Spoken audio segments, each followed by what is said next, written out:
नमस्कार। सीबीआई ने आरजे कर हॉस्पिटल के एक्स प्रिंसिपल संदीप घोष को गिरफ्तार कर लिया है, लेकिन गिरफ्तार किस जुर्म में किया है?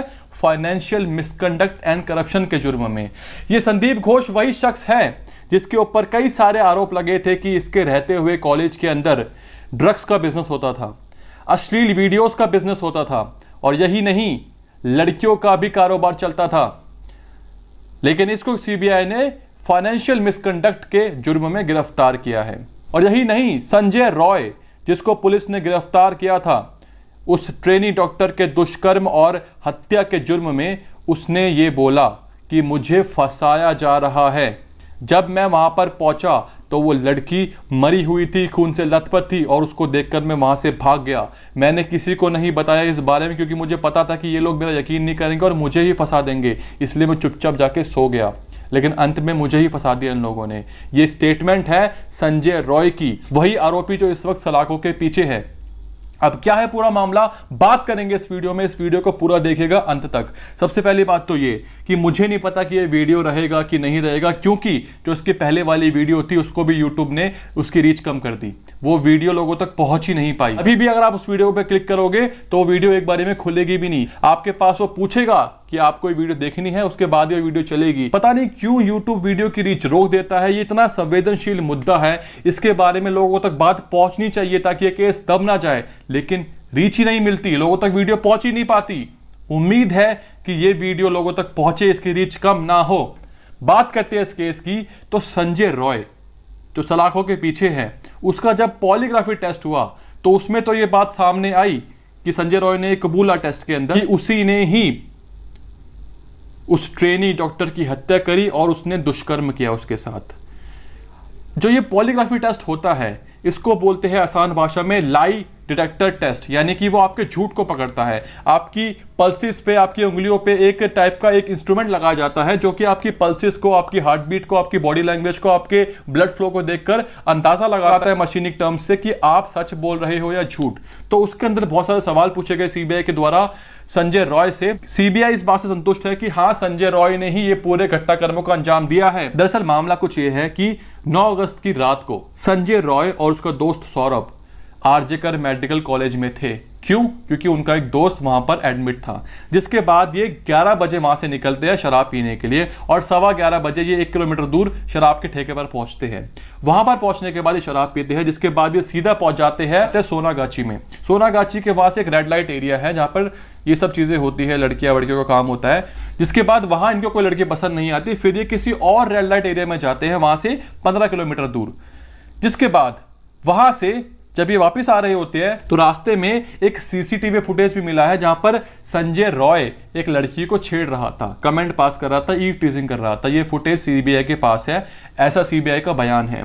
जिसके बाद ये शराब पीते हैं। उसके बाद जो सौरभ होता है, जो संजय के साथ आया होता है, सौरभ को ये लड़की पसंद आ जाती है वहां पे, और वो वहां पे चले जाता है 1 नाइट स्टैंड करने के लिए। लेकिन जो संजय होता है ये वैसा नहीं करता, ये सीधा अपनी गर्लफ्रेंड को वीडियो कॉल करता है, उससे बात करता है और सीधा वहां से चले जाता है आरजे कर मेडिकल कॉलेज उसी पेशेंट के पास उसको देखने के लिए। तो ये था पूरा घटनाक्रम। अब इसके बाद क्या होता है, अब ये एक फुटेज सामने आई है, ये फोटो देखिए आप। ये फोटो है संजय राय की, ये है आरजे कर मेडिकल हॉस्पिटल की उस वक्त की करीब 3 बजे के आसपास की। यहाँ पे संजय रॉय आप देख सकते हैं दबे पांव चल रहा है, थोड़ा घबराया घबराया सा लग रहा है। इसमें आप देखेंगे तो उसके कान में एक ब्लूटूथ नेक बैंड है, एक तरीके का ईयरफोन होता है जो कि आप लोग भी यूज करते होंगे। अब जो वहां से चीजें मिली है, जो सबूत मिले हैं, वो चीख चीख कर बयां कर रहे हैं कि संजय रॉय वहां पर शामिल था। क्योंकि जो ब्लड सैंपल्स मिले हैं संजय रॉय की बॉडी में, जो उसने कपड़े पहन रखे थे, उन कपड़ों में कुछ दाग होते हैं। जो दाग होता है ना आपका खून का, वो आसानी से मिटता नहीं है, और अगर मिट भी जाएगा ना तो फिर भी उसको आराम से ट्रेस कर सकता है इंसान। तो जो ट्रेस करे ब्लड सैंपल, तो वो ब्लड सैंपल उस लड़की से मैच हुए हैं जिसका दुष्कर्म हुआ था। इसके अलावा संजय रॉय की जो बॉडी पर कुछ निशान थे खरोचने के, नोचने के, उसके जो ट्रेसेस मिले हैं वो उस लेडी डॉक्टर के नाखूनों से मैच हुए हैं। इसके अलावा जो सीमेन मिला है और जो बॉडी फ्लूइड्स मिले थे उसके सैंपल्स भी संजय रॉय से मैच हुए हैं। इसके अलावा जो मोबाइल टावर लोकेशन थी वो भी संजय की मैच हुई है। इसके अलावा जो उसने ब्लूटूथ नेक बैंड पहन रखे थे, उसका जो एक कान था, एक ईयरफोन था, वो भी वहां से बरामद हुआ है।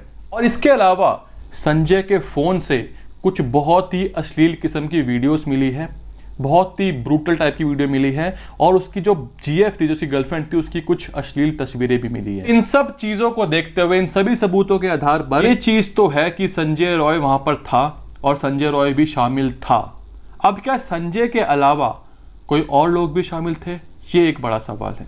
क्योंकि संजय का ये बोलना कि मुझे फंसाया जा रहा है, क्या ये इस तरफ अंदेशा करता है कि क्या संजय के अलावा कुछ ऐसे लोग थे जो नामी गिरामी लोग हैं, जिनके पास पैसा है, जिनके पास पावर है, बड़े बाप की औलाद है, क्या उनको बचाने के लिए संजय को एक बलि का बकरा बनाया जा रहा है? एक बड़ा सवाल है। क्योंकि अगर संजय ने ही ये काम को अंजाम दिया है तो सेमिनार हॉल में संजय की इतनी आसानी से एंट्री हो कैसे गई? वो उसकी औकात क्या थी भाई? वो तो एक सिविक वॉलेंटियर था जो रेड लाइट एरिया में जाता था, जिसकी बीवियां उसको छोड़ के भाग गई थी, जो आवारा था, नशेड़ी था, कबाबी था। ऐसे बंदे को एक सेमिनार हॉल में एंट्री मिल जाना, क्या ये इतना आसान है? और वो भी एक लेडी डॉक्टर के रूम में, जहां वो सो रही थी रात के वक्त 3 बजे के आसपास। इतना आसान तो नहीं है। तो क्या ये किसी साजिश के तहत सब कुछ किया गया था? दूसरा सवाल, उस सेमिनार हॉल में यह घटना करीब 3 बजे के आसपास की बताई गई है। जब संजय ने इस दुष्कर्म को अंजाम दिया होगा तो उस लड़की ने अपना बीच बचाव तो किया होगा, वो चिल्लाई होगी, भागी होगी, तोड़ा फोड़ी की आवाज भी आई होगी। तो क्या वहां पर सबके सब सो रहे थे? किसी के कान में आवाज तक नहीं गई? रात का वक्त था भाई साहब, 3 बज रहे थे। हल्की सी आवाज भी ना बहुत तेज गूंजती है। हॉस्पिटल्स के अंदर, हॉल्स के अंदर आवाज बहुत लाउड गूंजती है रात को। वो लड़की चिल्लाई होगी, वो लड़की ने यहां वहां हाथ पैर मारे होंगे, चीजें तोड़ी होंगी, क्या किसी के कान में आवाज नहीं गई? एक बहुत बड़ा सवाल है, ये एक बहुत बड़ा सवाल है। तीसरी चीज, सीसीटीवी फुटेज उसकी जो मिली है उसमें संजय राय के अंदर घुसने की फुटेज तो है, लेकिन बाहर आने की फुटेज क्यों नहीं है? चौथा सवाल कि अगर संजय ने ही इस काम को अंजाम दिया है तो प्रिंसिपल ने उस लड़की के पेरेंट्स को यह क्यों बोला कि आपकी बेटी ने तो आत्महत्या कर ली? के बाद भी उस लड़की के माता पिता को लड़की की बॉडी 3 घंटे बाद क्यों दिखाई गई? क्यों हर चीज को डिले किया गया? क्यों झूठ पे झूठ बोला गया? क्यों इस केस को दबाया गया? और क्यों उसके मां बाप के ऊपर प्रेशर बनाया गया कि आप जल्दी से जल्दी इस लड़की का अंतिम संस्कार कर दो? क्यों? भाई साहब, संजय रॉय वहां पर मौजूद था, संजय रॉय ने सब कुछ किया, लेकिन संजय रॉय के अलावा और कौन कौन लोग थे उनके बारे में भी तो बताओ। देश जानना चाहता है, देश जानना चाहता है। क्योंकि जो एक ऑडियो वायरल हुआ है, जो बताया जा रहा है वहीं की स्टाफ की थी, वो ऑडियो बंगाली में है, मुझे किसी ने ट्रांसलेट किया, और उसमें उस लड़की ने साफ साफ बोला है कि पहले इस लड़की को 4-5 लोगों ने मिलकर इसके साथ दुष्कर्म किया, उसके बाद जब ये मर चुकी थी तब इन्होंने संजय को बुलाया, उसके बाद और दुष्कर्म किया। तो ये पूरा मामला है जो वहां के कुछ लोगों ने बताया है, जो अपना फेस रिवील नहीं कर सकते, जो अपनी आवाज, अपनी आइडेंटिटी कुछ रिवील नहीं कर सकते, उनसे बात पहुंची है ये। लेकिन अभी तक सिर्फ संजय रॉय को ही पकड़ा है इन लोगों ने। बाकी कहां है? संजय के साथी कहां है? क्यों? क्योंकि वो बड़े लोग हैं, उनके पास पैसा है, पावर है, तो क्या वो बच जाएंगे? सवाल बहुत सारे हैं। और जहां तक बात है इस केस की, सीबीआई ने गिरफ्तार किया है संदीप घोष को, एक्स प्रिंसिपल को आरजे कर मेडिकल कॉलेज के, करप्शन के जुर्म में, फाइनेंशियल मिसकंडक्ट के जुर्म में। लेकिन जो आरोप है उसके ऊपर वो तो बेहद गंभीर है। ऐसा ही कुछ सुशांत सिंह राजपूत केस में भी हुआ था। सुशांत सिंह राजपूत केस में भी सुशांत के हत्यारों को पकड़ने के बजाय मामले को इस कदर घुमा दिया गया कि वो पूरा मामला ड्रग्स केस बन गया। एनसीबी के पास वो मामला गया, बॉलीवुड वालों की हाजिरी लगाई गई, सबको बुलाया गया, सबको छोड़ दिया गया, कोई गिरफ्तार नहीं हुआ। सिर्फ रेखा चक्रवर्ती गिरफ्तार हुई थी, वो भी 1-2 महीने के लिए, उसके बाद वो भी छूट गई और आज वो अपना पॉडकास्ट चला रही है। तो सुशांत केस को 4 साल हो गए, अभी तक कोई अपडेट नहीं है, किसी को गिरफ्तारी नहीं हुई और इस केस को ठंडे बस्ते में डाल दिया गया। और इस केस में क्या हुआ, 20 दिन होने को आए हैं या शायद उससे ज्यादा भी हो गए होंगे, अभी तक कुछ डेवलपमेंट हुई है? मैं सवाल पूछना चाहता हूं एजेंसी से, अभी तक क्या डेवलपमेंट हुई है? क्या इस केस को भी ठंडे बस्ते में डाल दिया जाएगा? क्या इस केस में भी जो बड़ी बड़ी मछलियां वो बच के निकल जाएंगी? क्या होगा इस केस में? कब तक हम इंसाफ की मांग करते रहेंगे जब इंसाफ मिलेगा ही नहीं? तो